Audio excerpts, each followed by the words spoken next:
देखिए, सबसे पहले है मेजोरिटीज इन श्रीलंका, मतलब बहुसंख्यकवाद। कहीं भी देखोगे कि जहाँ पर जिस चीज की आबादी ज्यादा है उसको क्या किया जाता है कि सरकार बनाने के लिए उसको अपने तरफ मिला के रखा जाता है। आज बिहार में वोट बैंक का नाम सुने होंगे। वोट बैंक मतलब जिसकी पॉपुलेशन ज्यादा है उसको क्या किया जाता है, अपने में मिला के रखा जाता है। ठीक है, तो उसी तरह से कि सबसे पहली बात है कि श्रीलंका जो था, पिछले ही वीडियो में हम बताए थे कि वो उसमें सिंहली जो थे वो प्रभुत्व थे। ठीक है, सिंहल देखे होंगे यहाँ पर था, तो वो सब क्या थे, मेजोरिटीज में थे। उनका जो था, जो संख्या थी वो क्या थी, ज्यादा थी। ठीक है, तो उसी तरह से सबसे पहले है क्या कि Sri Lanka got independence in 1948। Bharat कब आजाद हुआ, 1947, और ये कब आजाद हुआ, 1948। अब आता है कि मेजोरिटी जो आपकी कम्युनिटी थी उसमें थी सिंहल कम्युनिटी, समुदाय।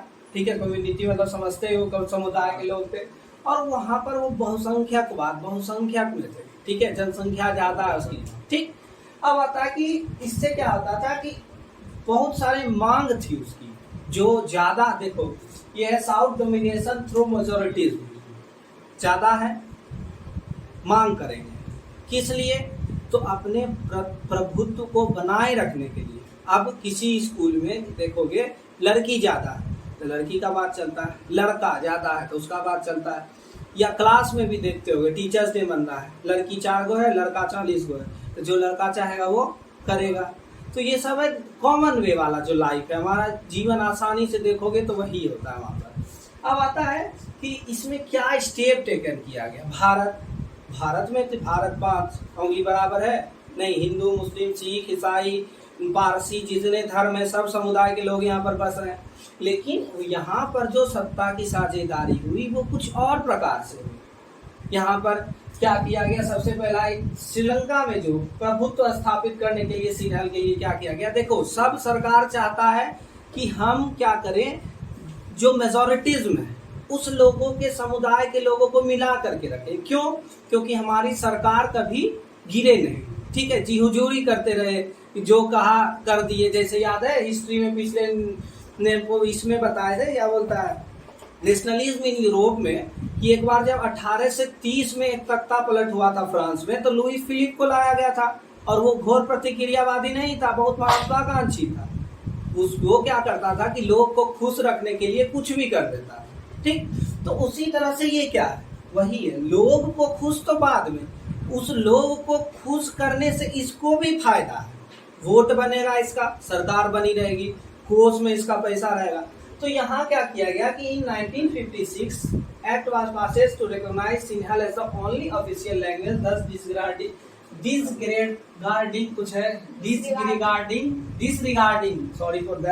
डिसरिगार्डिंग तमिल। समझो, भारत आजाद हुआ ना, कॉन्स्टिट्यूशन बना, यहाँ पर तो हिंदी को राष्ट्रीय भाषा नहीं बना दी गई। लेकिन श्रीलंका में क्या किया गया कि यहाँ पर 1956 में एक एक्ट लाया गया जिसके द्वारा सिंहली जो भाषा थी, सिंहल जो भाषा थी, सिर्फ उसी को एक ऑफिशियल लैंग्वेज रखा गया। अभी देखोगे तो ऑफिशियल लैंग्वेज हम लोग का 22-23 को है लगभग, ऐसे है ना। ऑफिशियल लैंग्वेज शायद 22-23 है, तो ऐसे मेन लैंग्वेज हिंदी और इंग्लिश माना जाता है। लेकिन और जो छोटे छोटे लैंग्वेज है, अभी हाल में तुम्हारा मिथिला और अंगिका को भी मान्यता मिली है। मिथिलांचल जाओगे उधर उस साइड गंगा के पार, और अंगिका जाओगे मुंगेर साइड में, तो उसको भी भाषा का दर्जा मिला है। तो अब उसकी भी अभी जैसे देखोगे तुम लोग एक ऑप्शनल सब्जेक्ट का चूज करने के लिए फॉर्म भर रहे होगे तो आया होगा, है ना। तो उसी तरह से जब ग्रेजुएशन में जाओगे तो ऑप्शनल सब्जेक्ट या तुमको लिटरेचर सब्जेक्ट भरने का एक ऑप्शन है। तो अब उसमें अंगिका और मैथिली भी जुड़ता है बिहार में, कि आप उस भाषा को भी चूज कर सकते हैं। तो अगर हमारी भी सरकार क्या कर देती कि उस चीज को खत्म कर देती, कि जैसे हिंदी को ही एक ऑफिशियल लैंग्वेज रख दिया जाता या इंग्लिश को एक ऑफिशियल लैंग्वेज रख दिया जाता, तो क्या आज हमारा देश जैसा दिख रहा है वैसा दिखता नहीं। क्यों? भारत में बहुत विविधता है। गुजरात में जाओगे तो गुजराती मिलेगा, बंगाल में जाओगे तो बंगाली मिलेगा। खुद बंगाल में बंगाली में भी डायलेक्ट्स है। यहाँ पर अलग अलग भाषा मगधी बोली जाती है, मिथिलांचल में अलग भाषा बोला जाता है, आंध्र प्रदेश में अलग, तुम गंगा के पार जाओगे तो छह छू अलग भाषा सब जगह होता है, तो बोली क्या होने लगता है, धीरे धीरे बदलने लगता है। तो उसी तरह से क्या होता कि यहाँ पर भारत में भी अलगाव की भावना आने लगती कि अरे उसको देखो ना हिंदी है तो भाषा बना दिया, तो काहे हम उसके घर में रहेंगे। ठीक है, तो अब आता है कि Sinhala were given favoured in university as government job, उनको यूनिवर्सिटी में गवर्नमेंट जॉब भी दिया गया। ठीक है, अब आता है कि Buddhism were favoured and given special protection constitutionally, Buddhism जो मेजॉरिटी में थे, ठीक है, उनको अलग से एक दिया गया क्या चीज, तो प्रोटेक्शन दिया गया कॉन्स्टिट्यूशन। अभी पिछले तुम साल में देखे होगे कि बहुत तहलका मच रहा था किस चीज का, तो एक सुशांत सिंह राजपूत वाला केस हुआ था, उस पर कंगना रनौत कुछ बोल दी थी, कुछ शायद कमेंट की थी, तो उसको Z+ सिक्योरिटी दिया गया था, निकलेगी थी इधर से 4 काला कपड़ा पहन के, इधर से 4 कपड़ा पहन के। तो बुद्धिज्म के साथ भी वो नहीं किया गया था, लेकिन स्पेशल क्या कर दिया गया था कि तुमको प्रोटेक्शन देंगे, तुमको सेफ्टी में रखेंगे। ठीक है, अब गांव में जाओगे तो कोई लड़की है जा रही है बाहर, तो 10 गो उसको भाई के साथ भेजेगा बाजार करवाने के लिए, वो क्या स्पेशल प्रोटेक्शन। उसी तरह से बुद्धिज्म को सीधी सी बात है, देखो ये ना आपस में को रिलेटेड है। सरकार किससे चलेगी, तो यहाँ पर सबसे पहले जो मेजोरिटिज्म है, मेजोरिटिज्म किस तरह से उसके साथ में रहेगा, तो जब उसको खुश रखेगा, और खुश रखेगा तो बीच में जो बेचारा छोटे समुदाय के लोग हैं जिसकी संख्या कम है, उसको तो कुछ ना कुछ झेलना ही पड़ेगा। कहीं भी जाओगे स्वाभाविक चीज है, तुम्हारे घर में हमारे घर में भी ऐसा देखा जाता है। अब आता है कि this all increase the feeling of orientation among Tamils, ये तमिल और सिंहली के बीच में अलगाव की भावना पैदा कर रहे थे। हम पहले भी बताए थे कि शायद 57 या 59% जो थे सिन्हल थे, और उसके बाद तमिल थे। तमिल भी 2 तरह के, श्रीलंकाई तमिल है, भारतीय तमिल, जो कि कॉलोनिज्म, जो तुम्हारा एक तरह से हम लोग एक उपनिवेशवाद के समय में, उपनिवेश जब थे हम ब्रिटेन की, तो वहां पर उनको बगान में काम कराने के लिए लेके जाया करता था। ठीक, तो उससे क्या होने लगा, अलगाव का भावना। एक बहुत अच्छा स्टेटमेंट है कि संवाद के कमी से अलगाव की भावना पैदा होती है। आज तुम्हारे घर में तुम और बहन झगड़ा कर लो, 10 दिन बात नहीं करो, तो मन में कुछ ना कुछ चलते रहता है, ऐसा नहीं मन तुम्हारा स्थिर बैठेगा। सही में देखो तो लोग बोलता है कि हमारा शरीर सोते हैं तो रेस्ट में चला आता है, लेकिन 1-2 चीज है जो रेस्ट में नहीं आता है, वो है मन और वो है एक हार्ट रेस्ट में चला गया तब तुम रेस्ट इन पीस हो जाओगे, हो जाएगा ना। मन सपना देखता है ना, किसका काम है, मन का। तो उसी तरह से क्या होता है ना कि ये जो जो काम किया गया श्रीलंका के सरकार के द्वारा अपनी सरकार को बरकरार रखने के लिए, वो सब क्या हुआ, उसी के लिए एक तरह से गलत चीज साबित हो गया। धीरे धीरे क्या हुआ कि they were denied political rights and वे आर डिस्क्रिमिनेटेड, भेदभाव की भावना होने लगी। अरे वो तो तमिल वाला लोग है, उसको तो उसका भाषा भी राष्ट्रीय भाषा नहीं, कल बात कर रहा है, मत करो बात। तो इस तरह से क्या होने लगा, भेदभाव उत्पन्न हो गया। स्वाभाविक है, हमारे घर में देखोगे या किसी के गांव में कुछ जाति के लोग ज्यादा रहेंगे और दूसरे जाति के लोग ज्यादा रहेंगे, तो फलनमा के यहाँ नहीं कहिए, भोज नहीं कहिए, वो जात के से नहीं कहिए। तो ये सब भेदभाव की भावना, और ये ऐसा देखो, ये ना स्वाभाविक है, हम बार बार ये बोलते हैं, ये कोई परंपरा नहीं है, ये स्वाभाविक चीज है, ये होगा, आगे भी होगा, तुम इसको नहीं बदल सकते हो। हाँ, तुम बदल सकते हो, लेकिन तुम पूरे समाज को बदलने का प्रयास करो तो वो बदलने वाला नहीं है। समाज में बहुत प्रकार के लोग हैं, तुम उस चीज को नहीं, हम तुमको बदल सकते हैं, लेकिन पूरे स्कूल के बच्चों को बदल सकते हैं नहीं। स्कूल में अलग अलग तरह का, अलग अलग मानसिकता के लोग हैं। हम उसको बोलेंगे तो बोलेगा ना, हम बोलेंगे ई तो बोलेगा इमली, तो सब अलग अलग तरीका के लोग हैं।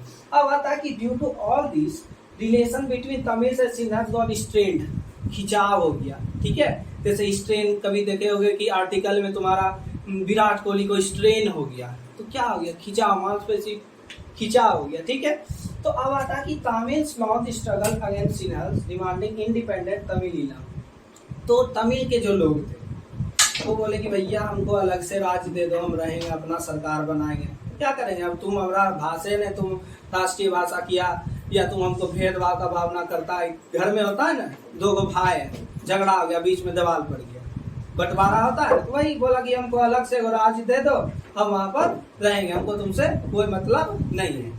फिर बोला कि this trust turned into civil war, distress, sorry ये गलत लिखा गया लगता है, कि ये जो धीरे धीरे हुआ ये सिविल वॉर, गृह युद्ध में चेंज हो गया। भारत में भी गृह युद्ध होने वाला है कुछ दिन के बाद, 10 सालों को ना गृह युद्ध हो जाएगा।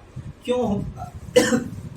क्योंकि अब यहाँ की भी जो सरकार है कहीं ना कहीं कुर्सी बचाने के लिए काम कर रही है, चाहे वो बीजेपी हो, कांग्रेस हो, आम आदमी पार्टी हो, कोई सरकार अगर गंगा में खड़ा होकर बोल दे कि हम लोग के हित में काम कर रहे हैं तो ये सही नहीं है।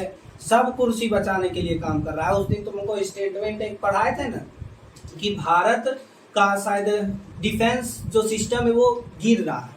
क्यों?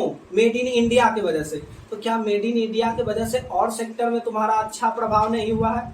हुआ है। एक सेक्टर को गिरते हुए तुम्हारा जो है, एक तुम सिर्फ बाल बड़ा करके रखते हो, लेकिन तुम पढ़ने में तेज हो, देखने में तेज हो, सब कुछ संस्कारी है, लोग आता है प्रणाम करता है, तो सिर्फ तुम्हारे बाल को बड़ा रखने से या हीरो जैसा कटा लेने से लोग जज नहीं कर सकते कि तुम अच्छा हो या खराब। तो उसी तरह से सिर्फ तुम डिफेंस के सेक्टर को देख के ये नहीं कर सकते हो कि मेक इन इंडिया जो पॉलिसी है वो खराब है। आज INS विक्रांता हुआ ना जी, वो मेड इन इंडिया है, यहीं पर बना है। इंडिया का नेवी का फ्लैग चेंज हुआ, पता चला कि नहीं? फ्लैग नहीं पता है, फ्लैग चेंज हो गया। उसमें ब्रिटेन का साइन था बीच में ऐसे करके, और यहाँ पर भारत का झंडा था, फ्लैग चेंज हो गया। तो ये सब अच्छी चीज है। हम कब का आजाद हो चुके हैं ब्रिटेन से? 1947 में, और अभी तक उसका लोगो है हमारे लिए। पाकिस्तान छोटा देश, वो चेंज कर लिया अपना झंडा, तो हम लोग नहीं कर सकते हैं। तो उसी तरह से क्या हुआ कि ये सिविल वॉर में thousand of people of both the community were caring, कहीं भी मार होगा, गृह युद्ध होगा तो मारा ही जाएगा। अभी शायद तमिलनाडु में या कहीं का जो आंध्र प्रदेश तेलंगाना जो अलग हुआ, वो भी थोड़ा सा वहाँ झड़प हुआ था। अब आजा, तो उससे क्या हुआ कि धीरे धीरे अलगाव की फिर से एक बार सार बता देते हैं सबका। सबसे पहली बात है कि श्रीलंका जो था वो बहुत ये विविधता था, उसमें घर में भी विविधता होता है। समझो बात को, घर में एक नाटा बच्चा है, एक लंबा बच्चा है। हम भी पहले हाइट में छोटे थे, हमको सब बोलता था बौना, ठीक, हमको बहुत गुस्सा बढ़ता था।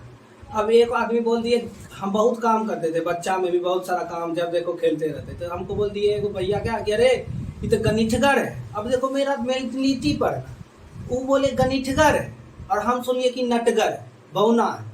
तो ये मानसिकता सी बन जाती है, और धीरे धीरे इससे अलगाव होने लगता है। ये भेदभाव होने लगा। लड़का है, लड़की है, लड़का को पहाड़ पढ़ने के लिए भेजा जा रहा है, जा बेटा बर्गर खा के आना, पूरा एकदम रात में आ रहा है 7:30 बजे। अब बेटी को 10 बजे 11 बजे ट्यूशन है तो बाहर पढ़ने के लिए नहीं भेजा जाता है। तो ये सब भेदभाव की भावना पैदा होने लगती है धीरे धीरे। तो यहाँ पर क्या हुआ, वही हुआ कि वहाँ की जो सरकार थी वो बहुसंख्यकवाद को, बहुसंख्यक लोगों को क्या करने लगी, अपनी ओर लुभाने लगी। किस तरह से? तो उसको क्या किया, सबसे पहले तो यहाँ सिंहल भाषा को जो था ऑफिशियल लैंग्वेज कर दिया गया। उसको क्या किया गया कि फेवर यूनिवर्सिटी में और गवर्नमेंट जॉब भी दिया गया। समझो बात को, गवर्नमेंट जॉब यूनिवर्सिटी में ही नहीं दिया गया, पिछला में गलती से बोल दिए, गवर्नमेंट जॉब में कुछ प्रायोरिटी मिला उसको, और यूनिवर्सिटी में कुछ प्रायोरिटी मिला। समझो, भारत का संविधान हम सब लोग अम्बेडकर जी को गाली देता है, लेकिन गाली देने से पहले सोचो, अगल बगल देश का एग्जाम्पल लो। श्रीलंका भी था जो अपने मेजोरिटीज्म लोगों को लुभाने के लिए क्या किया, सिंहल भाषा को राष्ट्र ऑफिशियल लैंग्वेज कर दिया, और क्या गया कि यूनिवर्सिटी और गवर्नमेंट जॉब में उसको आरक्षण दिया गया। लेकिन यहाँ का संविधान ठीक उल्टा, जो मेजोरिटीज्म थे उनको आरक्षण नहीं देके जो माइनॉरिटी में थे उनको आरक्षण दिया गया। और क्यों दिया गया, इसके पीछे का रीजन कोई नहीं जानना चाहता है, लेकिन सब बोलेगा आरक्षण खराब है। नहीं है खराब, अच्छी चीज है। तुम पहचानने का, समझने का, तुमको किसी भी चीज में दो पहलू है, तुम उसका निगेटिव चीज ही देख रहे हो, पॉजिटिव चीज कभी देखने का प्रयास करो। आज तुम्हारी बहन है ना, तुम 5 बजे भी उठ के आ जाते हो पढ़ने के लिए, तुम्हारी बहन है, घर में खाना भी बनाना पड़ता है, बाहर में तुम चाहोगे तो 7:30 बजे भी किन्हीं के यहाँ पढ़ने जा सकते हो, लेकिन तुम्हारी बहन जा पाएगी? नहीं। तो अगर लड़की को यहाँ पर बिहार सरकार 33% आरक्षण दे रही है तो क्या गलत कर रही है? उस चीज को देखो, एक है लाइन है कि अपने दिल से जानो पराये दिल का हाल। खुद सोचो उसके जगह पे रह के। लड़की को अभी बहुत सारा आदमी बोलता है लड़की को 33% आरक्षण दे दिया, तो काहे दिया है ये सोचने का प्रयास करो। हम एग्जाम्पल दे दिए ना, तुम्हारी बहन है, तुम चाहोगे तो 7:30 शाम में भी पढ़ने निकल सकते हो, लेकिन उसको है नहीं। 6:30 शाम में भी, 5 बजे भी तुम पढ़ने के लिए जा सकते हो, लेकिन वो पढ़ सकती है नहीं, वो लड़की है, उसको घर में काम है। अगर उस मुद्दे पे अगर सरकार 30% या 10% आरक्षण दे रही है तो क्या गलत कर रही है? सही कर रही है। सबको तो मौका मिलना चाहिए। तो उसी तरह से और यहाँ क्या किया गया कि बुद्धिज्म को भी एक तरह से कॉन्स्टिट्यूशनली जो है प्रोटेक्शन दिया गया कि आप निकलिएगा तो आपके पीछे 10 को बॉडीगार्ड रहेगा, ग्रेट खलीफ बिग शो सब रहेगा, ठीक। तो अब आता है कि this is all increase the feeling the orientation एवं अलगाव की भावना पैदा होने लगी। स्वाभाविक है, लोग बोल नहीं रहा है, इसका मतलब ये नहीं है कि लोग के मुंह बोलना नहीं आता। एक है ना फिजिक्स वाला सर बोले थे कि I keeping myself silent that doesn't mean I don't have feelings to say. ठीक है, अगर हम कुछ नहीं बोल रहे हैं तो उसका मतलब ये नहीं है कि हमारे पास बोलने के लिए कुछ नहीं है, बहुत कुछ है, लेकिन हम बोलना नहीं चाहते। कीचड़ में ढेला फेंकोगे तुम, चलना पानी पर आए, अभी कीचड़ में जाके छप करना, देखना तुम्हारे मुंह पर जाएगा कीचड़। कभी फेंकना चाहोगे तो वही चीज है, तुम बोलना चाहते हो, अच्छी चीज करना चाहते हो, बोलना नहीं, जानते हो कि सामने वाला खराब है। उसी तरह से तमिल लोग जान रहा है कि ये गलत चीज हो रहा है, लेकिन बोल नहीं सकता है। क्यों? अब बोला तो क्या हो गया? सिविल वॉर हो गया, वहीं पर वॉर हो गया। और क्या हो गया? उल्टा हजारों लोग मारे गए। तो इससे क्या फायदा मिला? कुछ फायदा मिला नहीं। तो अगर एक चीज के नहीं बोलने से अगर ये हजारों लोगों की जान बच जाए तो वो अच्छी बात है या खराब? अच्छी तो नहीं है, लेकिन एक तरह से ह्यूमैनिटी के हिसाब से अच्छी है, मानवता के हिसाब से अच्छी है, लेकिन कॉन्स्टिट्यूशनली ये अच्छा नहीं है। जैसे यूक्रेन में कोई लोग बोल रहे हैं कि ठीक किया रसिया हमला कर दिया, तो मानवता के हिसाब से देखो, सबका अपना अपना पॉइंट ऑफ व्यू है। अभी नहीं हिस्ट्री पढ़ रहे हो तो सिर्फ टॉपिक पढ़ते हो, ग्रेजुएशन में जाओगे तो उसका अलग अलग राजनीतिक स्कोप पढ़ रही होगी। अभी 1857 के क्रांति में क्या क्या कारण थे, राजनीतिक कारण अलग था, सैनिक कारण अलग था, सामाजिक कारण अलग था। तो अलग अलग पॉइंट ऑफ व्यू से तुमको हिस्ट्री पढ़ने के लिए सिखाएगा। ठीक है, तो अब इसको यहीं पर रहने देते, फिर अगला टॉपिक। तो आज का टॉपिक है एकोमोडेशन इन बेल्जियम।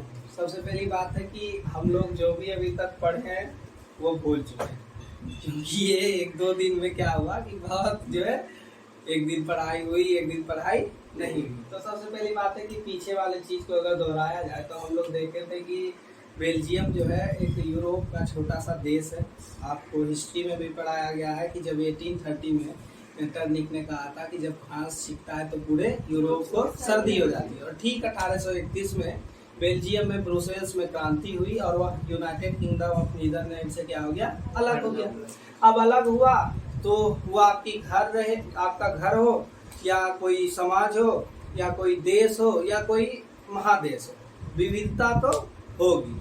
तो उसी तरह ब्रुसेल्स में भी क्या थी? डाइवर्सिटी थी। आप देखेंगे कि ऊपर वाले भाग में 59% डच रहते थे और नीचे में शायद फ्रांसीसी या फ्रेंच कुछ ऐसे करके लोग रहते थे। और ब्रुसेल्स में ठीक इसका उल्टा था, 80% ब्रुसेल्स उसकी राजधानी थी, 80% वहाँ फ्रेंच थे शायद, 20% डच, और साइड वाला जो हिस्सा था वो शायद जर्मन हल्का सा। और श्रीलंका में भी ठीक इसी प्रकार का डाइवर्सिटी देखा गया था। तो दरअसल है क्या कि बेल्जियम के लोग इस चीज को अच्छे से कंट्रोल कर पाए, लेकिन श्रीलंका के लोग इस चीज में क्या हो गए? पीछे हट गए। आप देखोगे कि श्रीलंका का भारत से अच्छा साक्षरता दर है, मतलब कि एजुकेशन पॉलिसी जो था उसका अभी तक अच्छा था। ठीक है, लेकिन आज के समय में हो सकता है खराब हो गया होगा। अभी श्रीलंका में थोड़ा सा इकोनॉमिक क्राइसिस चल रहा है। तो श्रीलंका इस चीज को 1948 में जब वो आज़ाद हुआ था श्रीलंका, तो इस चीज को कंट्रोल करने के लिए क्या किया? पहली बात तो वहाँ की जो सरकार थी वो अपने सत्ते के लोभ में क्या किए कि बहुमत मेजोरिटीज जो लोग थे, कौन थे? सिंहली से शायद, उसको लुभाने के लिए क्या किए? 1956 में एक एक्ट लाए जिसके तहत क्या किया गया कि सिंहली जो भाषा थी वो राष्ट्रभाषा बना दी गई और दूसरी भाषा जो तमिल थी उसको दरकिनार कर दिया गया, अनदेखा कर दिया गया, नेग्लेक्ट कर दिया गया। तो धीरे धीरे और क्या था ना कि उनको गवर्नमेंट जॉब में भी प्रेफरेंस मिला, आपका यूनिवर्सिटी में एजुकेशन में भी प्रेफरेंस मिला। तो तमिल जो लोग थे, तमिल में भी अलग अलग लोग थे, एक भारतीय मूल के तमिल थे और एक श्रीलंकाई मूल के तमिल थे। और उसमें जो थे सबसे पहले सिंहली जो थे उसमें सिर्फ ज्यादातर बौद्ध धर्म के लोग थे, और बुद्धिज्म को क्या किया जा रहा था कि बढ़ाया जा रहा था, और दूसरे जो समुदाय के लोग थे उनको नेग्लेक्ट कर दिया जा रहा था। तो इस चीज से तमिल वर्गीय लोग जो थे वो गुस्सा हो गए। वो सोचे कि अरे भैया हमारा तो कोई वैल्यू नहीं है, तो हमको ऐसा करो एक अलग राष्ट्र दे दो, हम वहाँ अपना अलग से रहेंगे, हमको कोई मतलब नहीं तुमसे। तो इलम करके स्टेट करके दिया हुआ है कि उसकी मांग किए थे। तो श्रीलंका इस चीज को, डाइवर्सिटी को पचा नहीं पाया। अंत में क्या हो गया, सिविल वॉर हो गया, गृह युद्ध हो गया आपस में, और हजारों लोग मारे गए। लेकिन बेल्जियम में इसका ठीक उल्टा देखा गया है क्या कि leaders in Belgium took different path, recognise the diversity, amended constitution 4 time to accommodate diversity. समझिए, बेल्जियम में वहाँ के जो लीडर थे, नेता थे, डाइवर्सिटी को समझ लिए। श्रीलंका के नेता भी समझे, लेकिन वो अपने सत्ते के लोभ में सरकार को बचाने के लिए, सरकार को लंबे दिन तक चलने देने के लिए क्या किया उन्होंने कि बहुमत में जो लोग थे, बहुसंख्यक जो लोग थे, मेजोरिटीज में श्रीलंका पिछला चैप्टर था, बहुसंख्यक जो लोग थे उनको क्या किए कि लुभाने का प्रयास किए। किस तरह से, पहले आइसक्रीम दिए, उसके बाद आइसक्रीम से कोन दिए, कोन से फिर मटका वाला दिए। अरे भैया तो दोगे तो सर्दी तो उसी को होगा, तो दवाई भी तो तुम्ही को देना पड़ेगा। तो वही हुआ यहाँ पे कि उसको लुभाने के लिए इतना चीज कर दिए कि आपस में जो दो समुदाय थी वो क्या हो गई, झड़प में हिंसक सिविल वॉर हो गया, हिंसा हो गई, वायलेंस एकदम हो गया, लोग प्रोटेस्ट करने लगे रोड पे आके। तो बेल्जियम के लोग इस चीज को समझे, क्योंकि आप कहीं भी देखिएगा तो आपकी वेस्टर्न जो कंट्री है इस चीज के मामले में सही है। सबसे पहले यूरोप में राष्ट्रवाद हुआ 1789, यूरोप में राष्ट्रवाद, फ्रेंच रिवॉल्यूशन जो हुआ था 1789 में। भारत कहाँ था कोई पता नहीं है, बाबर अकबर का शासनकाल, मुगल शासनकाल चल रहा था। तो उस तरह से अगर देखा जाए तो वेस्टर्न कंट्री इस मामले में, इधर जो आपकी पूर्वी हुई वेस्टर्न ईस्टर्न कंट्री से ज्यादा बेहतर है। क्यों? क्योंकि आपके कंट्री में समझदारी बाद में डेवलप हुई। आप ये नहीं कर सकते कि समझदार हमारा कंट्री नहीं था, लेकिन समझदारी या राष्ट्रवाद की भावना बाद में पैदा हुई। और इसमें समझिए बात को, अब 1800 हम कब बोले थे, 1831 में ना ब्रुसेल्स में क्रांति हुई थी। 1830 के बाद यूनाइटेड किंगडम ऑफ नीदरलैंड से, समझो। और श्रीलंका कब आजाद हुआ, 1948। लगभग 100 साल का डिफरेंस है। और अगर 100 साल का डिफरेंस है तो 100 साल में कोई भी कंट्री कहीं पर भी छलांग मार सकती है। ब्रिटेन के हम लोग कॉलोनी थे, 1947 में आजाद हुए। आज ब्रिटेन के इकोनॉमिक को हम पछाड़ दिए 5वें नंबर है, जबकि 100 साल हम लोग का भी हुआ भी नहीं है। तो उसी तरह से अब ये 1830 में अलग हुआ, ये 1948 में क्या हुआ, आजादी हुआ। तो दोनों में समझदारी जो थी वो क्या थी, कम थी। ब्रुसेल्स के लोग, बेल्जियम के लोग इस चीज को परख चुके थे कि हमारे यहाँ डाइवर्सिटी बहुत ज्यादा है, हम इस चीज को अच्छे से बरकरार नहीं कर पाएंगे, तो हो सकता है ब्रुसेल्स 2-3 भागों में बट जाए। तो इस चीज के लिए लीडर ने, हमारे नेताओं ने वहाँ का क्या किया, 4 बार संविधान को संशोधित किया। देख रहे हो, अमेंडेड कॉन्स्टिट्यूशन 4 टाइम, 1970 से लेकर 1993 के बीच में 4 बार संविधान को संशोधित किया कि हमारा ब्रुसेल्स किसी तरह टूटे नहीं, और नहीं टूटा। आज संविधान संशोधन का मतलब क्या है, पहले से रिजर्वेशन था सभी लोगों को, SC ST को, फिर से संविधान संशोधित किया गया, एक EWS लाया गया, इकोनॉमिक वीक जो सेक्टर है या सिस्टम है, कुछ ऐसे करके था उसका फुल फॉर्म। 10% आरक्षण जो आर्थिक स्थिति से कमजोर है, उसमें जरूरी नहीं है कि जनरल है, हाँ जनरल का ही था, तो जनरल वर्ग में जो 10% आरक्षण मिलेगा जो आर्थिक वर्ग से कमजोर है। संविधान संशोधित हुआ, आर्टिकल 370 हटाया गया। आप अगले चैप्टर में पढ़ोगे फेडरलिज्म, संघीय सरकार, संघवाद। तो संघवाद में ऐसा है कि सत्ता की साझेदारी जो है अलग अलग क्षेत्रों के सरकार में बंटवारा आता है, केंद्र सरकार, राज्य सरकार या प्रांतीय सरकार उसको कहा जाता है। तो अब उस तरह से देखा जाए तो सभी का कॉन्स्टिट्यूशन अपना अलग नहीं होगा, लेकिन 370 के हिसाब से जम्मू कश्मीर का अपना अलग संविधान था। जम्मू कश्मीर का अपना अलग संविधान था। वहां हम लोग जाकर के जम्मू कश्मीर में उस समय जमीन नहीं खरीद सकते थे। तो क्या ये मतलब एक तरह से समझिए कि फेडरलिज्म संघवाद है? नहीं। तो उसी तरह से सबको बराबर करने के लिए श्रीलंका के लोग इस चीज को बराबर नहीं कर पाए, वो सिंहली को राष्ट्रभाषा बना दिए, ठीक। लेकिन यहाँ के लोग इस चीज को समझ गए और उसके बाद क्या किए कि constitution prescribe that the number of French and Dutch speaking minister should be equal in central government, thus no single community can be made regional.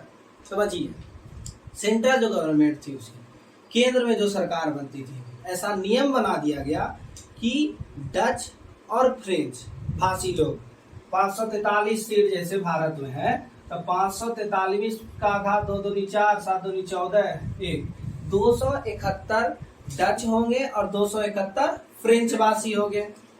कोई भी कानून बनाना है तो कैसे बनता है? ऐसे चिट्ठा पूर्जी लिख के राष्ट्रपति पास नहीं कर देते। वहां बहुमत होता है, अध्यादेश लाया जाता है और सभी पार्टियों के सभी संसदों राज्यसभा में वोटिंग होता है और तब संविधान को संशोधित किया जाता है, कुछ नया कानून लाया जाता है। अब इसमें मेजोरिटीज्म लोग रहे, मतलब ब्राह्मण समाज के लोग ज्यादा रहे, क्षत्रिय समाज के लोग ज्यादा रहे, तो इससे क्या होगा कि कुछ वैसा कानून गलती से बन जाएगा जो कि निचले वर्ग के लोगों को भेदभाव वाला कानून बन जाएगा। तो आप मंत्रिमंडल देखिएगा, बिहार का मंत्रिमंडल देखिए, एक ब्राह्मण, एक भूमियार, एक तुम्हारा ये रहेगा राजपूत, एक तुम्हारा पासवान, एक फलना, एक चिन्ना, सबको एक सीट दिया जाता है। क्यों? क्योंकि कभी भी किसी को ये नहीं लगे कि हम लोगों को दरकिनार कर दिया गया। मंत्रिमंडल अब बिहार में या केंद्र में इस हिसाब से नहीं बैठता है कि किसको कितनी जानकारी है, किसको उस क्षेत्र में किसकी कितनी जानकारी है। कानून मंत्री बने थे ना, खुद उन पे केस चल रहा था, जेल चल गए 10 दिन के बाद। तो इससे क्या प्रतीत होता है कि ये जातिवाद को कम करने के लिए इस चीज को नहीं देखते हैं कि उनको उस क्षेत्र में नॉलेज है या नहीं है, बल्कि जातिवाद को खत्म करने के लिए एक जाति के लोगों को क्या करते हैं, मंत्री बना देते हैं। आप केंद्र में मंत्रिमंडल देखिए, केंद्र का मंत्रिमंडल आपको 4 ही 5 लोग शिक्षित और अच्छे लिए मिलेंगे। आपका सबसे पहला देखिए home minister, foreign affairs minister S Jaishankar है, निर्मला सीतारमण फिनांस मिनिस्टर। तो यही सब जो है वो आपको क्या मिलेंगे, समझदार मिलेंगे। और दूसरे मिनिस्टर्स में उतनी समझदारी, मतलब समझदारी नहीं, ऐसा नहीं कर सकते समझदारी नहीं है, लेकिन जाति के हिसाब से मंत्रिमंडल बढ़ता है। तो ये अच्छी चीज है, ये अच्छी चीज है। और हो सके कि कभी ऐसा हो जाए कि पूरे ब्राह्मण समाज में ही या पूरे शूद्र समाज के ही लोगों में पढ़े लिखे लोग आ जाए, तो सिर्फ पूरा मंत्रिमंडल उनके पास चला जाएगा। तो हो सकता है कि आने वाला जो दूसरा समाज है उसको ऐसा लगेगा कि पूरा मंत्रिमंडल उन्हीं के हाथ में दे दिया गया। आज मुख्यमंत्री जी है, गाली दिया जाता है, अरे कुर्मी है, कुर्मिया के नाम पे करता है। ऐसा कुछ नहीं है। आप भी तो वोट दिए थे, तो आप दूसरे को वोट दे देते। बिहार की पूरी जनता के द्वारा उनको चुना गया, तब तो मुख्यमंत्री बने। ऐसा थोड़ी है कि वोटिंग पोल वो करवा लिए। तो अब आता है कि सबसे पहले क्या था इसमें कि ये प्रिस्क्राइब किए एक कॉन्स्टिट्यूशन में कि आपका जो केंद्र में सरकार होगी, डच भाषी लोग और फ्रेंच भाषी लोग दोनों की बराबर मतलब हिस्सेदारी होगी। क्यों? क्योंकि ऐसा कानून नहीं बना दिया जाए किसी बहुसंख्यक लोगों के द्वारा कि अल्पसंख्यक लोगों में क्या हो जाए, भेदभाव की भावना प्रकट हो जाए। अब आता है कि power were given to the state government, they were not central government, subordinate. समझो, स्टेट गवर्नमेंट को भी पावर दिया गया, आप केंद्र सरकार के अंदर नहीं रह सकते हैं। देख रहे हो, सब ऑर्डिनेट, केंद्र सरकार के अंदर आप नहीं रह सकते। जैसे भारत में केंद्र सरकार के पास पावर है, ज्यादातर पावर। आप संघीय सरकार फेडरलिज्म पढ़ाएंगे तो उसमें कुछ उसका आलोचना भी हम देंगे कि आप संघीय सरकार कह रहे हैं, लेकिन केंद्र के पास सारा लगभग पावर है। आप बिहार का अगर वित्त बजट पास होता है तो उसमें थोड़ा सा हस्तक्षेप केंद्र का भी रहता है। क्यों? ऐसा नहीं होना चाहिए, क्योंकि ये संघीय सरकार है, सत्ता की साझेदारी सबके रूप में बराबर होनी चाहिए।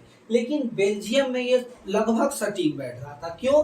क्योंकि यहाँ पर स्टेट गवर्नमेंट को उतना पावर दिया गया था कि आप सेंट्रल गवर्नमेंट के अंदर नहीं रहिएगा। जैसे अभी सेंट्रल गवर्नमेंट के द्वारा कानून लगा दिया गया, तो अब जबरदस्ती ऐसा होगा कि स्टेट गवर्नमेंट को भी लगाना पड़ेगा उस कानून को।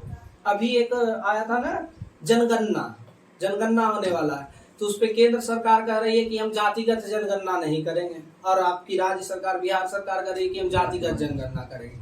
इस पे पूरा मामला बड़ा गर्म था। हाँ। तो ये क्या है कि आप संघवाद है, तो स्टेट गवर्नमेंट को इस चीज का हक है कि हम कोई भी चीज अपने से कर सकते हैं, लेकिन भारत में ये चीज नहीं है। भारत में ज्यादातर राज्य की सरकारें केंद्र के सरकार के दबाव में कार्य करती है।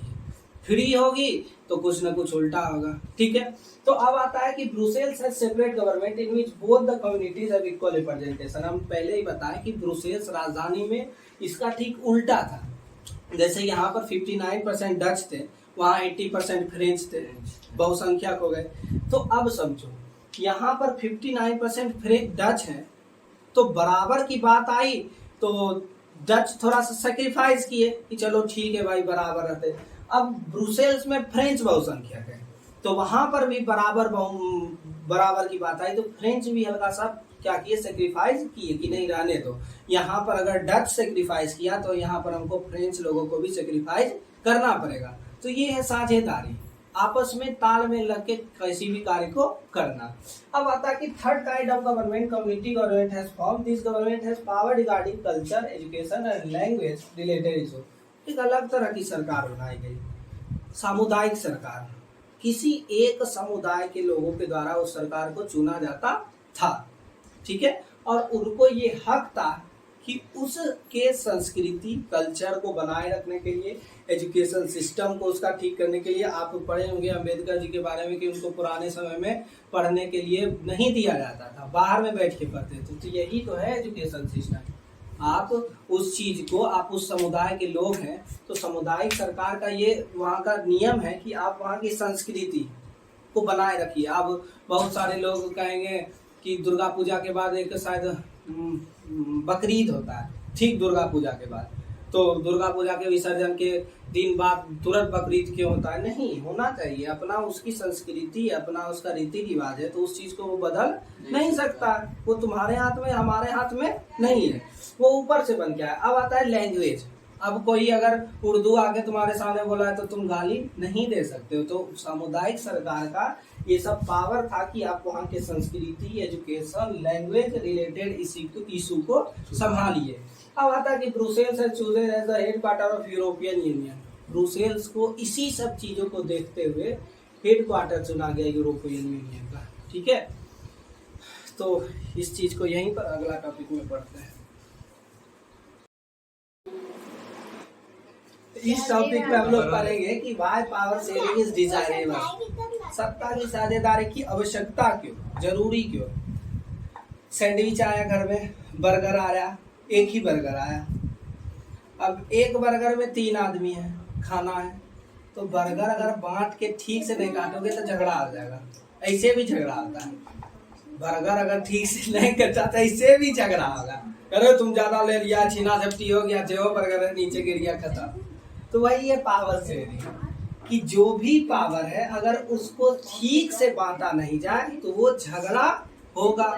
किस चीज में? तो दो समुदाय के बीच में। और झगड़ा हुआ मतलब वहाँ की जो प्रशासनिक व्यवस्था है वो तो बाधित होगी ही। उसके बाद पॉलिटिकल जो वहाँ सिचुएशन बन जाएगा वो भी बाधित होगा।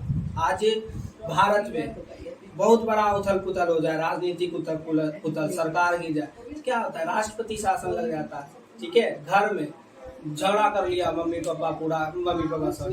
बहन पूरा बर्गर के लिए, छीनो झपटी हो गया, तो उस दिन उसका खाना बंद हो जाता है। काहे? ताकि राष्ट्रपति शासन लग जाता है, पप्पा शासन लग जाएगा। अब मम्मी गृह मंत्री है, एकदम खाना बंद, कुछ नहीं मिलने वाला है। तो वही है कि पावर शेयरिंग की आवश्यकता क्यों है।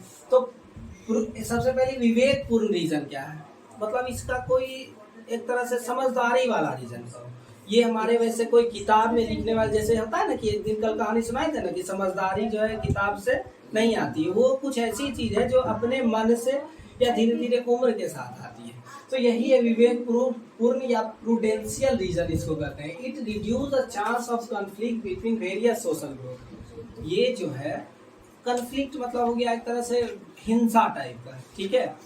तो होता क्या है कि अगर ठीक से सत्ता की साझेदारी नहीं हुई, अगर ठीक से बर्गर का बंटवारा नहीं हुआ, तो हो सकता है कि दूसरे सामाजिक ग्रुप में, समूहों में झगड़ा हो जाए। झगड़ा हुआ तो क्या होगा कि कॉन्फ्लिक्ट हुआ, वायलेंस होगा, कन्फर्म है, ठीक है, हिंसा होगी, पॉलिटिकल इनस्टेबिलिटी हो जाएगा। दिल्ली में कृषि कानून हुआ था तो सभी किसान जाके दिल्ली एनसीआर में बैठ गए थे, धरना दे दिए थे, तो वहाँ पर हुआ क्या, वायलेंस हो गया। तुम लोग उस समय देखते हुए अलग अलग तरह का फोटो वायरल होता था, किसान को पानी ऐसे पूरा मार रहा है, बम्मा से, कोई लाठी से मार रहा है, तो वहाँ क्या हुआ, हिंसा हो गई और पॉलिटिकल इनस्टेबिलिटी हो गया। प्रशासनिक व्यवस्था तबाह है वहाँ का, क्या करेगा, कितना पुलिस फोर्स भेजेगा उसको रोकने के लिए। फिर आता है कि power sharing is good way to ensure political stability. सत्ता की साझेदारी जो है ना, पॉलिटिकल इंस्टेबिलिटी के लिए, मतलब उथल पुथल को बचाने के लिए सत्ता की साझेदारी की आवश्यकता है। बिहार में देखो, हम अभी ने पिछले पहले दे रहे थे एग्जाम्पल कि अलग अलग जाति के लोगों को सत्ता में लाया जाता है। क्यों? अब छोटे जाति को सत्ता में नहीं लाए, मंत्री नहीं बनाए, तो सब छोटे जाति को एकजुट कर ले और हल्ला बोल दे विधानसभा में, लो सरकार गिरी है। तो इस चीज से बचने के, सरकार गिर जाना या गिरा देना ये बहुत अच्छी बात नहीं है। आज विपक्ष अपने कार्य को बोलता जा रहा है। विपक्ष का कार्य है सरकार को चलाने में मदद करना, और आज का विपक्ष सरकार को चलाने में कम और सरकार को गिराने में ज्यादा काम करता है। विपक्ष अपनी भूमिका को क्या कर रहा है, भूलते जा रहा है। तो उसी तरह से क्या किया जाता है कि सबसे पहली बात, विवेकपूर्ण रीजन क्या है कि ये कन्फ्लिक्ट को रोक देता है। क्या? सत्ता की साझेदारी। बताए ना, बर्गर आया, ठीक से बांट दो, झगड़ा नहीं होगा, लेकिन कितनों बांटो झगड़ा होने हैं। तो वही है कि वायलेंस नहीं होगा, पॉलिटिकल इनस्टेबिलिटी नहीं होगी, उथल पुथल नहीं होगा।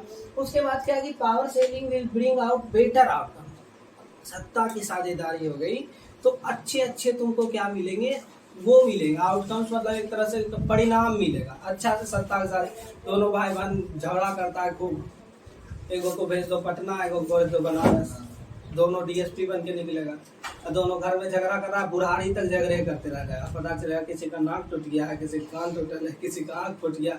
तो यही चीज है। अब आता है कि मॉरल रीजन क्या है, नैतिक। मॉरल साइंस पढ़ते हो ना, तो वही नैतिक रीजन क्या है इसका। सबसे पहली बात तो power sharing is a spirit of democracy. Power sharing, सत्ता की जो साझेदारी, वो लोकतंत्र की आत्मा है। लोकतंत्र का मतलब भी होता है कि वैसी शासन व्यवस्था जिसमें जनप्रतिनिधि को लोगों के द्वारा चुन के भेजा जाए और वो जनप्रतिनिधि लोग के हित में कार्य को करे।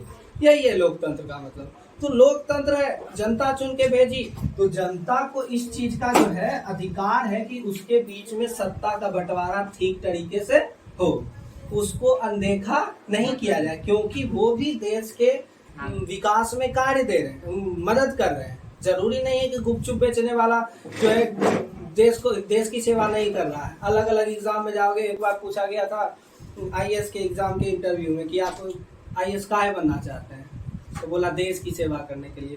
तो देश की सेवा तो एक तो कोई भी कर रहा है, सब सेवा कर रहा है। क्या झाड़ू जो लगा रहा है वो देश की सेवा नहीं कर रहा? कर रहा है, अपना पॉइंट ऑफ व्यू है। फिर आता है कि people have a right to be consulted on how they have to govern. लोकतंत्र है ना, अपनी जनता के द्वारा चुन के भेजी गई सरकार है, तो उसको ये अधिकार है कि हमारे बीच में सत्ता की साझेदारी हो और हमको किस तरीके से सत्ता में बंटवारा दिया जाए या सत्ता में हिस्सेदारी दिया जाए। समझ रहे हो कि उनको अधिकार है कि हम ही न चुन के भेजे जी, तो हमको अनदेखा आप नहीं कर सकते। आज किसी भी तरह की सरकार बनती है तो किसी, अभी 2000 कितना में चुनाव हुआ, 14 के बाद 19 में, 2019 में जो चुनाव हुआ तो लोगों के द्वारा कहा गया कि बीजेपी की जो सरकार बनी सिर्फ हिंदुओं के वोट से बनी। ये झूठ है। अगर पूरे मुस्लिम समुदाय के लोग अगर नोटा डाल दे तो क्या बीजेपी, क्या कोई सरकार बहुमत में नहीं आ सकता? कोई भी सरकार नहीं। तुमको सरकार बनाना है, सत्ता में रहना है, तो सभी समुदाय, सभी जाति के लोगों को लेके चलना पड़ेगा। आज सब लोग गाली देते हैं नीतीश कुमार को, कुर्मी कुर्मी करके, तो अगर आपको लगता है कि कोई ब्राह्मण समाज के लोग, कोई क्षत्रिय समाज के लोग उनको वोट नहीं देते, सब विरोध कर देते, तो क्या उनकी सरकार बनती? नहीं बनती। तो आप अगर सभी के वोट से आए हैं तो सबके आपको राइट्स को, सबके अधिकारों को आपको मिला जुला के चलना पड़ेगा, ठीक है। तो उनको ये अधिकार है कि हम वोट दिए हैं, हम सरकार बनाने में हिस्सेदारी किए हैं, हिस्सेदार हैं, तो आप सत्ता का बंटवारा हमारे साथ भी ठीक तरीके से करें। छोटे जाति के लोग, अति पिछड़ा वर्ग का राष्ट्रीय अध्यक्ष बना दिया गया, अच्छी बात है, सत्ता की साझेदारी हो रही है। आप जल परिवहन मंत्री बना दीजिए, उप मुख्यमंत्री बना दीजिए। अभी देखो सत्ता का साझेदारी का बहुत अच्छा उदाहरण देते हैं, समझो। अभी से कुछ दिन पहले बिहार में एक सीएम थे, 2 उप मुख्यमंत्री थे, समझो। मुख्यमंत्री कितना थे उस टाइम? एक ही, नीतीश कुमार। लेकिन समझने का प्रयास करोगे तो बहुत अच्छा समझोगे। नीतीश कुमार की पार्टी को शायद 45 या 46 सीट आया था, ठीक, और बीजेपी को शायद 76 सीट आया था, शायद, कंफर्म नहीं बना सकते। मतलब नीतीश कुमार जी मुख्यमंत्री तो बने हैं, लेकिन ज्यादा सीट किसके पास है? बीजेपी के पास। तो मुख्यमंत्री तो तुम्हारा एक ही थे, सीट ज्यादा मुख्यमंत्री के पास है, बीजेपी के पास है, इसलिए बीजेपी के पार्टी से कितना उप मुख्यमंत्री बनाया गया था? 2 को। और अच्छा जो मंत्रिमंडल है वो भी बीजेपी के हाथ में था। स्वास्थ्य मंत्री मंगल पांडे, स्वास्थ्य मंत्री उन्हीं के हाथ में था। वित्त मंत्री तारकिशोर यादव उन्हीं के हाथ में था। क्यों? क्योंकि इनके पास मेजोरिटीज्म है, ज्यादा विधायक है। तो आपको सत्ता का साझेदारी इस प्रकार से करना पड़ेगा कि लोगों को या बीजेपी वाले को ये नहीं लगे कि हमको दरकिनार कर दिया जा रहा है। अभी की भी सरकार जो बनी है, गुलशन को नींद आ रहा है ना, अभी की भी जो सरकार बनी है उसमें देखा जाता है कि जिसको ज्यादा बहुमत है उसके, अभी देखो उप मुख्यमंत्री तेजस्वी प्रताप यादव, उनके भाई वन के मंत्री हैं शायद, अच्छा जो मंत्रिमंडल है वो सभी आरजेडी के पक्ष में। क्यों? क्योंकि यही है सत्ता की साझेदारी। अगर नीतीश कुमार जी बोले कि अरे सब मंत्रिमंडल हम ही रखेंगे, तो बोलेगा ठीक है हम अपना बहुमत वापस ले लेते हैं, तुम 46 को सीट में सरकार बनाओ, कैसे बनाओगे, बनाओ। तो यही है सत्ता की साझेदारी कि हम मेजोरिटीज्म में है तो तुमको 1 सीट 2 सीट ज्यादा देना पड़ेगा, हमको 1-2 मंत्रिमंडल ज्यादा देना पड़ेगा। वही है ये सत्ता की साझेदारी। वो तो हम राजनीति के क्षेत्र में सत्ता की साझेदारी को बता दिए, ये समाज के क्षेत्र में कि सामाजिक लोग आपको चुन के भेजे हैं, तो उस हिसाब से क्या किया जाता है कि सभी लोगों की ये आकांक्षाएं होती है, सबका मन होता है कि हमारे ऊपर अच्छे से सत्ता का बंटवारा हो और हम सभी चीजों में हिस्सेदार रहें। जरूरी नहीं कि किसी की एक ही क्षेत्र में हिस्सेदार है। अब आता है कि moral reason of power sharing emphasis the very act of power sharing as valuable. सत्ता की साझेदारी नैतिक तर्क यही देता है कि ये जो है बहुत सारा एक्ट जो ऐसा है, बहुत सारी ऐसी व्यवस्था है कि जो पावर शेयरिंग, सत्ता की साझेदारी को बहुत महत्वपूर्ण बनाती है। अगर सत्ता का साझेदारी ठीक तरीके से नहीं हो तो सरकार भी गिर सकता है। गिरा ना सरकार आज से 1 महीना पहले। तो सत्ता की साझेदारी ठीक से नहीं हो, मतभेद हो, तो सरकार भी आपकी क्या आ सकती है? गिर सकती है।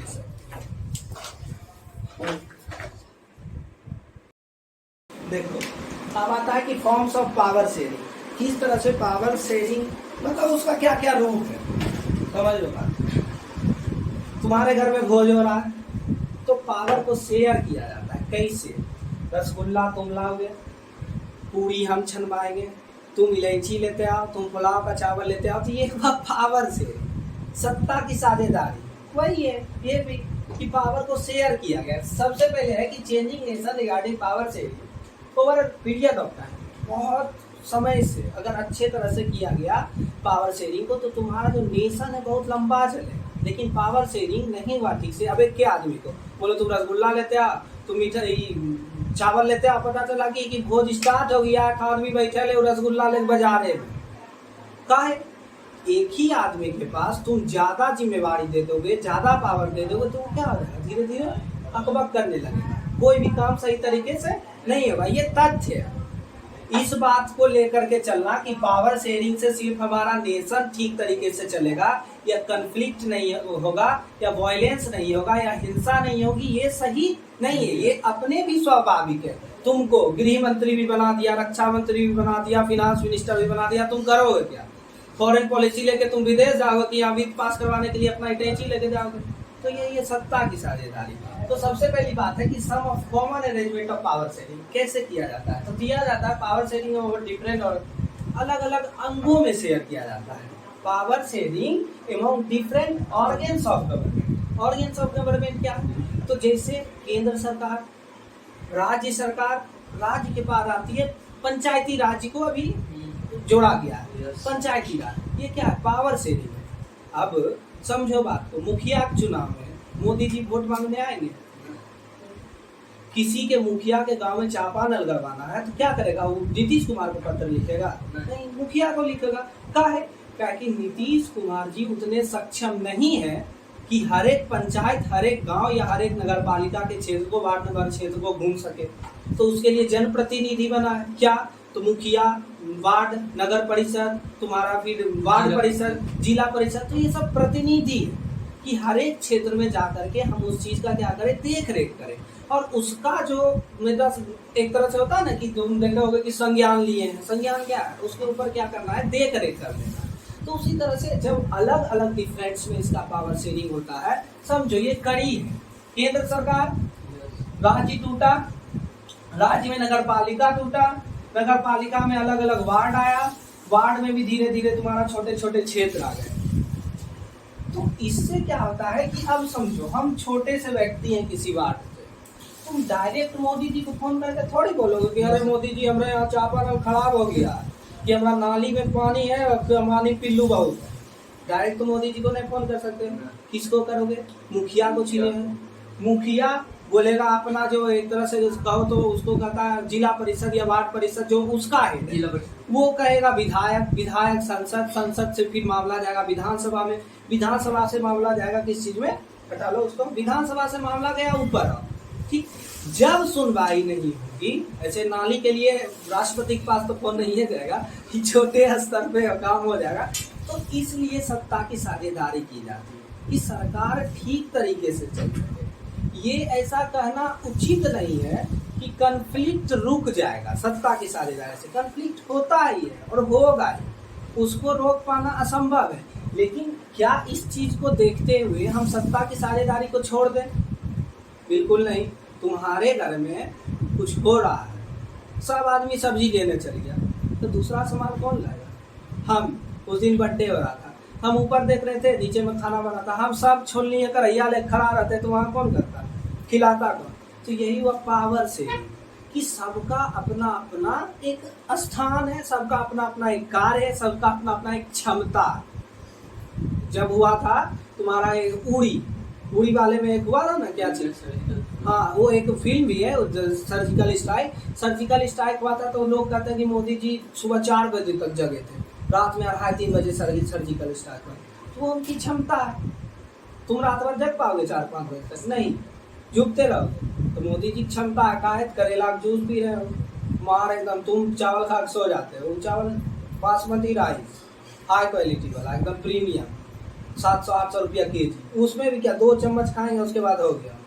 तो इसी तरह से पावर शेयरिंग हमारे लिए भी, सरकार के लिए भी, राष्ट्र या राज्य किसी भी चीज के लिए अच्छी चीज है। क्यों है हम बता दिए। भोज है, ठीक से नहीं करोगे तो पता चला भोज आदमी खाने के लिए बैठा है, रसगुल्ला तुम्हारा भी बाजारे में। तो इसलिए पावर शेयरिंग किया जाता है। और इसमें कोई कन्फ्लिक्ट तो खैर स्वाभाविक है, ये होगा ही। कहीं ना कहीं लोगों की इच्छा क्या है, पूर्ण कभी होती है नहीं।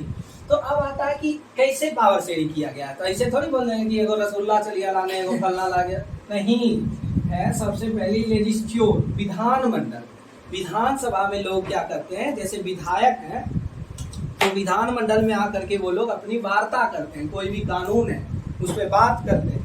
फिर आता है कि एग्जीक्यूटिव, कार्यपालक और न्यायतंत्र। देखो समझो, विधायिका कानून को बनाने में कार्य करती है, कार्यपालिका कानून को लागू करवाने का काम करती है। समझो, विधायक कानून बना दिए, अब उसको लागू कौन करवाएगा, उसका देख रेख कौन करेगा? कार्यपालक है। कौन है कार्यपालक? पुलिस पदाधिकारी। अब कानून फॉलो नहीं हो रहा है तो उसको, कानून फॉलो नहीं हो रहा है तो उसके लिए अलग से न्याय होगा, उसका न्यायतंत्र है। न्यायपालिका। तो इसको कहते हैं विधायिका, कार्यपालिका और न्यायपालिका। सबका अपना अपना क्षेत्र है, लेकिन विधायिका कानून बना तो रही है, लेकिन सभी लोग जुडिशरी के अंदर ही रहते हैं। समझो, कुछ वैसे कानून बना दिए गए जो विधायक के भी अगेंस्ट में है, तो उसका देख रेख कौन करेगा? न्याय तंत्र। क्यों? पुलिस गया छापा मारने, विधायक जी लोन 50,000 अब आप ही रहा पुलिस में, तो उस चीज को रोकने के लिए कौन है? जुडिशरी, न्याय तंत्र है, न्यायपालिका है। ठीक है, जैसे अभी सब जगह ईडी का छापा मारा जा रहा है, तो क्या एक तरह से न्याय तंत्र तो नहीं कर सकते, वो कार्यपालक ही है, लेकिन अब उससे भी, कार्यपालक से भी इस चीज को, ये चीज नहीं समझे तो लास्ट में इंटरफेयर कौन करेगा? Judiciary system.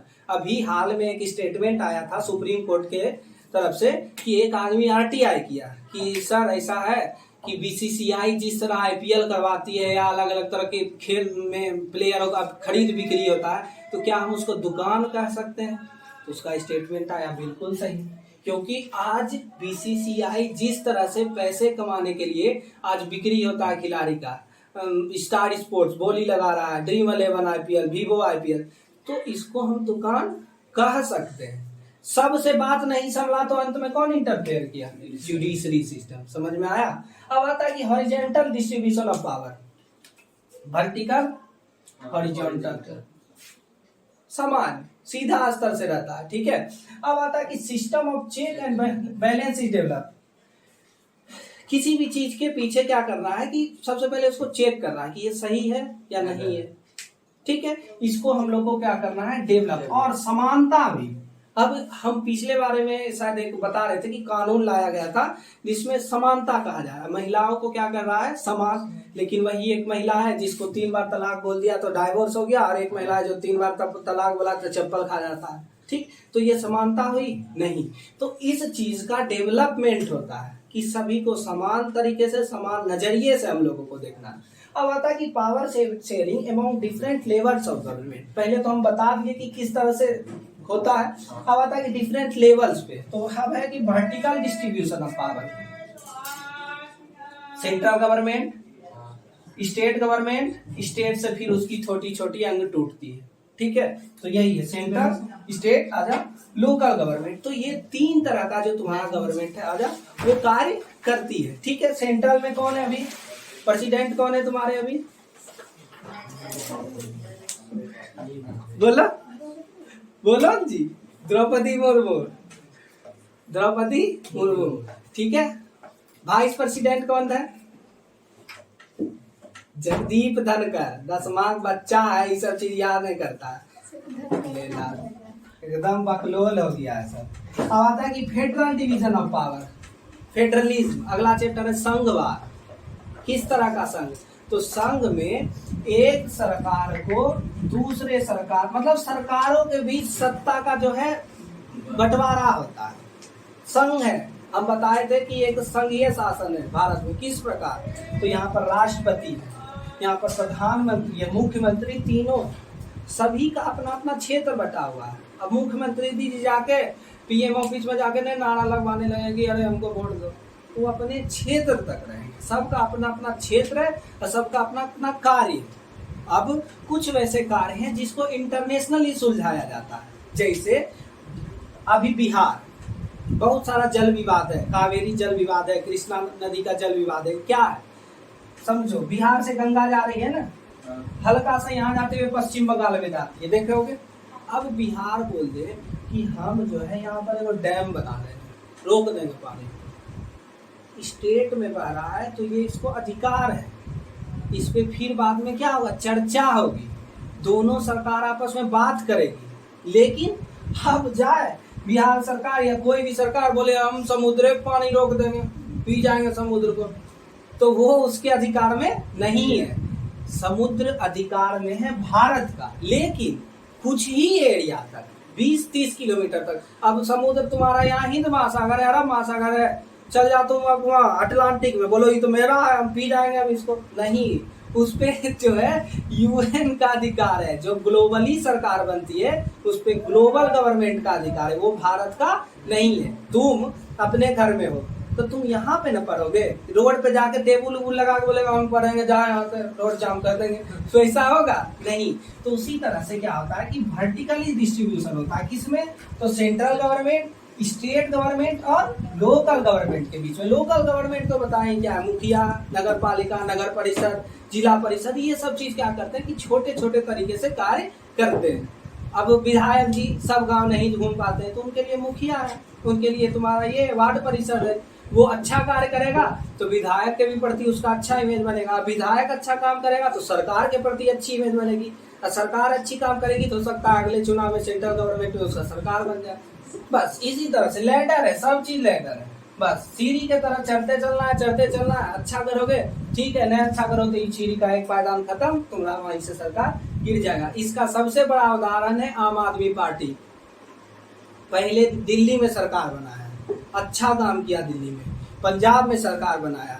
हो सकता है कि आने वाले 10 साल 20 साल के बाद दिल्ली सेंट्रल में भी, मतलब केंद्र में जो लोकसभा चुनाव होता है, आम आदमी पार्टी की सरकार बन जाए। क्यों? क्योंकि उसको चलाने वाला व्यक्ति एक समझदार पढ़े लिखे लोग है। ऐसा नहीं कर सकते कि मोदी जी समझदार नहीं है, लेकिन कुछ वैसा टॉपिक है कहीं मात खाता है सर। अब जैसे सामाजिक, एक तरह से सामाजिक कर सकते हैं, धार्मिक चीजों को, धार्मिक मुद्दों को उठाना ये उचित नहीं है। सब चीज में धर्म को लेकर के आगे चलना। अब अपना बिहार का गवर्नमेंट है, सब चीज में जाति को लेकर चलता है। अभी बेगूसराय में कांड हुआ था ना कि लगातार फोन वाला नहीं, फोन लटके लिए हुआ था कि लगातार 100 फायरिंग किया, शायद 7-8 आदमी वो हो गया था, 10-12 आदमी, 14 आदमी शायद मरा था या घायल हुआ था।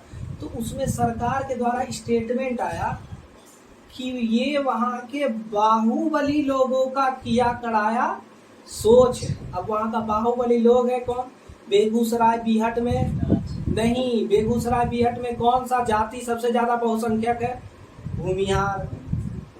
अलग से डायरेक्ट तो नहीं बोल सकते, क्यों? क्योंकि एक ऐसे पद पे वो बैठे हुए हैं जो जातिवादी करेंगे तो उनका विरोध कर दिया जाएगा कि आप मुख्यमंत्री के पद पे हैं और आप जातिवाद कर रहे हैं, तो वो आपको सब थूक देगा, जातिवाद करता है। तो इनडायरेक्टली बोले कि वहाँ के जो बाहुबली लोग हैं, वर्चस्व वाले लोग हैं, उन्हीं का करा कराया काम है। तो ये क्या कर रहा है? जातिवादी हो रहा है इनडायरेक्टली तरीके से। तो इसलिए पावर शेयरिंग होता है। हम कल भी बताए थे कि मंत्रिमंडल में एक इस जाति को, एक उस जाति को, एक इस जाति को मंत्री पद दिया जाता है। क्यों? सब आपस में सामंजस्य बैठा रहे, किसी को ऐसा नहीं लगे किसी जाति को कि हमारे जाति से एक भी नेता नहीं है। सबका एक प्रतिनिधित्व करने वाला होना चाहिए। लोजपा, रामविलास पासवान जी की पार्टी थी, उनके बेटा चिराग पासवान अभी चला रहे हैं, यही है। तो अगला बस एक टॉपिक और बचा हुआ है, उसको देख लेते हैं। तो अब है कि power sharing among different social groups. अभी इससे पहले टॉपिक हम लोग क्या कर रहे हैं? पावर शेयरिंग अलग अलग लेवल पे, अलग अलग गवर्नमेंट पे लेवल में हम लोग देखे, हॉरिजॉन्टली लेवल पे देखे, पहले सेंट्रल गवर्नमेंट, स्टेट गवर्नमेंट, फिर लोकल गवर्नमेंट। अब आता है कि डिफरेंट सोशल ग्रुप, सामाजिक समूहों के बीच में। इसका सबसे बड़ा उदाहरण है कम्युनिटी गवर्नमेंट, जो बेल्जियम में यादें पर आए थे कि एक धार्मिक था, सामाजिक टाइप का एक था। 3 तरह की गवर्नमेंट थी ना वहाँ, एक सेंट्रल में थी, एक बेल्जियम के ब्रुसेल्स में भी अलग गवर्नमेंट था। जो याद है कि 80% फ्रेंच लोग थे और 20% डच, तो दोनों को बराबर शेयरिंग मिला था। लेकिन तीसरी भी सरकार एक कार्य करती थी, सामुदायिक सरकार, कम्युनिटी। इसमें उसको हक था कि हम अपने समुदाय को या किसी के समुदाय के कल्चर को, कैसे संस्कृति को बचा के रखे, पहनावा ओढ़ावा सब चीज, उसका एजुकेशनल ग्रुप। जैसे अब हम कर सकते हैं कि हम लोग एक हिंदू धर्म के हैं, ऐसे तो धर्म नहीं है वो, सनातन धर्म है। संस्कृत शुरुआत से चलती आ रही है, नई एजुकेशन पॉलिसी के हिसाब से ऐसा हो सकता है कि तुम्हारा मेन सब्जेक्ट में भी संस्कृत को लाया जाएगा। तुम लिटरेचर में संस्कृत को पढ़ सकते हो, ऐसे भी 10th का वो लड़का पढ़ रहा है संस्कृत। तो ये सब उस सरकार का जिम्मेवारी होता है कि हम संस्कृति को अपना बरकरार रखें, उसको खत्म होने नहीं दें। तो अब आता है कि सबसे पहली बात कि sharing power between various religious and linguistic groups. ये क्या है? भाषाई, अलग अलग भाषा के लोग हैं।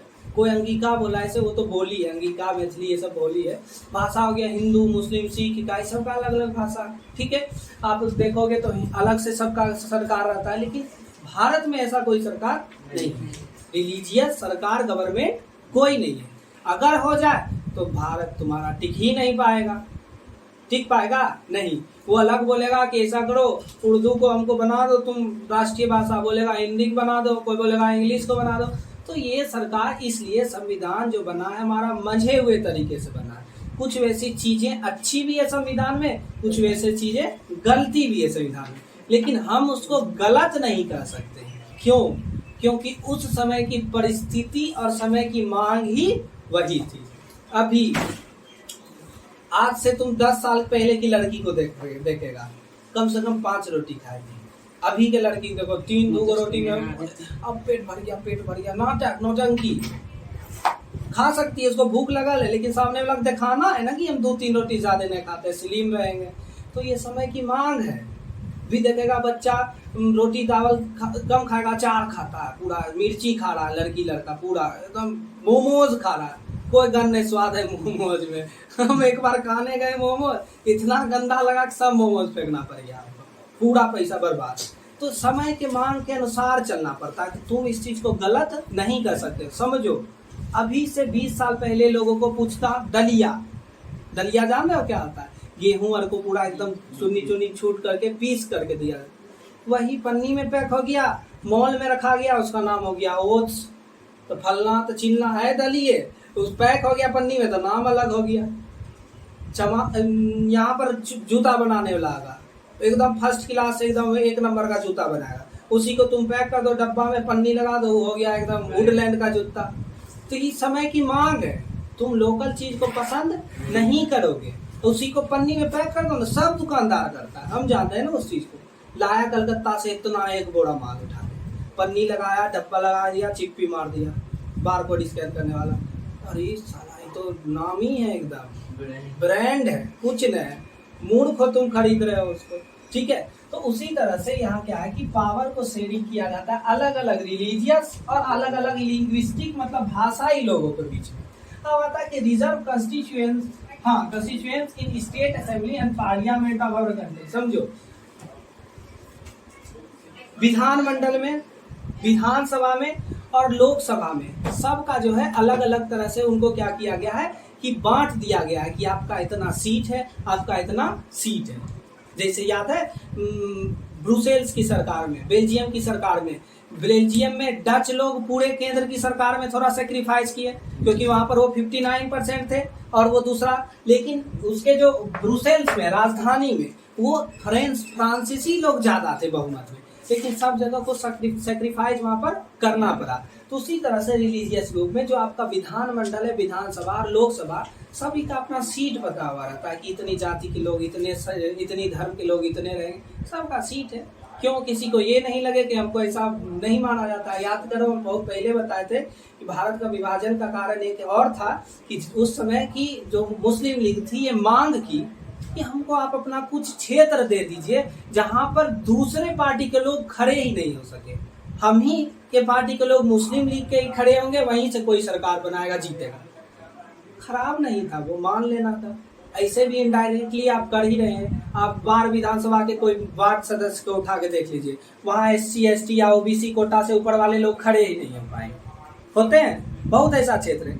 तो आप इनडायरेक्टली वो चीज कर रहे हैं, लेकिन जातिवादी के रूप में। लेकिन आप अगर आज से कुछ साल पहले इस चीज को सोच लेते और हित पे नहीं लेते, ईगोइस्टिक नहीं होते, अरे कैसे तुमको अकेले खड़ा होने दे देंगे, ईगोइस्टिक थोड़ा सा हट जाते, तो शायद आज भारत विभाजित नहीं होता। ठीक है। और अभी का मोदी जी का बहुत अच्छा स्टेटमेंट है, पहले के लोग कबूतर छोड़ते थे, अब हम चीता छोड़ते हैं। बहुत बड़ा अर्थ है इसमें, समझो। जवाहरलाल नेहरू जो पहले प्रधानमंत्री थे वो अपने जन्मदिन पर कबूतर छोड़ते थे। कबूतर शांति का प्रतीक है, पीस। नरेंद्र मोदी जी का भी जन्मदिन था कुछ दिन पहले, वो चीता छोड़े 5 गो लाके। चीता किस चीज का प्रतीक है? आम न छोड़िए नहीं। नया पार्लियामेंट बना है, उसमें अशोक स्तंभ का शेर का मुंह खुला हुआ है, तो ये सब चीज इनडायरेक्टली कहता है, डायरेक्टली थोड़ी लिख देगा कि हम मुंह खुलवाए हैं ताकि आओ तुमको दांते काट लेंगे। ये सब इनडायरेक्टली कहना हुआ कि तुम अब जितने भी देश भारत पर नजर उठा के देख रहे हो वो सतर्क हो जा, अब सभी चीज में इकोनॉमिक हो, डिफेंस हो, सब सेक्टर से धीरे धीरे मजबूत हो रहे हैं। समझ में आ गया। तो अब आता है कि कम्युनिटी गवर्नमेंट बताई थी कि सामुदायिक रूप से एक तरह से, इसका सबसे बड़ा उदाहरण है ब्रुसेल्स की सामुदायिक सरकार। इससे बड़ा उदाहरण और तुमको कहीं मिलेगा नहीं। अब आता है कि power sharing among different political parties, pressure group and movement. यह भी बहुत अच्छी समझने वाली बात है। केंद्र में बीजेपी की बहुमत की सरकार है, अकेले जो मन होता है करता है। बिहार में देख लो, 2 पार्टी मिलकर, ये है ना, इसको कहते हैं कि गठबंधन की सरकार। कोलाइजन बहुत अच्छा पॉइंट है, बहुत अच्छा शब्द है, इसको याद कर लेना। और ये आएगा ही आएगा, हमको लगता है कन्फर्म 99.9% कि कैसे कैसे अलग सोशल ग्रुप्स, यहाँ पर अलग पॉलिटिकल पार्टीज और प्रेशर ग्रुप के बीच में सरकार का सत्ता का विभाजन होता है। सबसे पहली बात है, समझो, कोई भी पार्टी बहुमत सिद्ध करने के लिए वो नहीं समर्थ नहीं हो सकती, तो गठबंधन की सरकार बन जाती। जैसे जेडीयू का 43 सीट है और 79 सीट आरजेडी का है, कंफर्म नहीं कर सकते, 79 आरजेडी का कंफर्म कर सकते। तो अब कोई भी पार्टी बहुमत सिद्ध नहीं कर पाएगा, शायद 142 या 43 बहुमत सिद्ध करने के लिए होना चाहिए। अब न तो बीजेपी के पास पूर्ण बहुमत है, न तो आरजेडी, न तो जेडीयू के पास। क्या करेगा? फिर से तो चुनाव नहीं होगा, या बहुत जब बड़ा पॉलिटिकल क्राइसिस आएगा तभी चुनाव होगा, और तब तक राष्ट्रपति शासन लगेगा तुम्हारे राज्य में। तो उस चीज से बचने के लिए समझो, गठबंधन की सरकार बनती है। क्यों बनती है? ये अच्छी चीज है। आज जेडीयू के लोग अलग अलग मानसिकता के लोग रहते हैं, समझो बात को। सबसे पहला पॉइंट तो है represent different ideologies and social group. JDU के राष्ट्रीय अध्यक्ष कौन है? ललन सिंह। किस जाति से बिलोंग करते हैं? भूमियार। लेकिन उनके सबसे प्रमुख नेता कौन है? नीतीश कुमार जी। वो किस जाति से? कुर्मी। तो ये समझ, ऐसा नहीं हम जातिवाद कर रहे हैं, ये समझाने का प्रयास कर रहे हैं कि अलग एक ही पार्टी में अलग अलग आइडियोलॉजीज, अलग अलग मानसिकता के लोग हैं, और उसी में अलग अलग समाज के भी लोग हैं। ऐसा थोड़ी है कि एक पार्टी किसी एक से चल रही है, ऐसा थोड़ी है राजद में सिर्फ यदुवंशी का ही वो है, उसमें भी भूमिहार है, उसमें भी ब्राह्मण है, सब में सब धर्म के लोग, सब पार्टी के लोग हैं, सब जाति के लोग हैं। तो इससे क्या होता है कि एक अच्छी सरकार बनती है, सामंजस्य बैठता है। कोई भी सरकार किसी दूसरे जाति को दबाने का, क्रश करने का प्रयास नहीं कर सकती है, क्योंकि उस जाति के लोग खुद उसी पार्टी में रहते हैं। और फिर आता है कि गठबंधन की सरकार, सबसे बड़ा उदाहरण है बिहार। कोई पूर्ण बहुमत सिद्ध करने के लायक नहीं है, तो उसमें फिर आपकी राजद और फिर जेडीयू मिलकर सरकार बनाई। अब जेडीयू बोलेगा कि हम चाहे चंपारण, छपरा में जाके एगो नया फैक्ट्री खोलना चाहते हैं, तो किसी न किसी तरह जेडीयू को मानना पड़ेगा। राजद बोल दिया तो किसी न किसी तरह जेडीयू को ये मानना पड़ेगा। क्यों? गठबंधन की सरकार है, तुम छटपट करो ना, हम बहुमत वापस ले लेंगे। लो, फिर राष्ट्रपति शासन लगेगा, चुनाव होगा, देखेंगे कौन जीतेगा। तो उस चीज से बचने के लिए या कुर्सी बचाने के लिए ये चीज होती है। अब आता है कि interested group influence decision making. जो बहुमत में रहता है, राजद है, उसके पास मंत्रिमंडल ज्यादा है, गृह मंत्री उसके पास है, फलना मंत्री, स्वास्थ्य मंत्री, उप मुख्यमंत्री, सब चीज उसके पास है। तो ये डिसीजन मेकिंग में बहुत बड़ा सहायक होता है। ये सब चीज लगभग किसके पास है? मेरे पास लगभग। तो इसमें हम बहुमत में है, तो हम जो चाहेंगे ये नहीं कर सकते हैं, समझो। जो मन होगा वो नहीं कर सकता, लेकिन कुछ हो सकता है सलाह मशवरा से वो कर सकता है, लेकिन जो मन हो वो नहीं कर सकता है। तो ये आपका आज पावर शेयरिंग चैप्टर हो गया खत्म। अगर अगला चैप्टर पढ़ना है इकोनॉमिक्स का तो कल से स्टार्ट करते हैं। चलिए, आज के लिए इतना ही, धन्यवाद।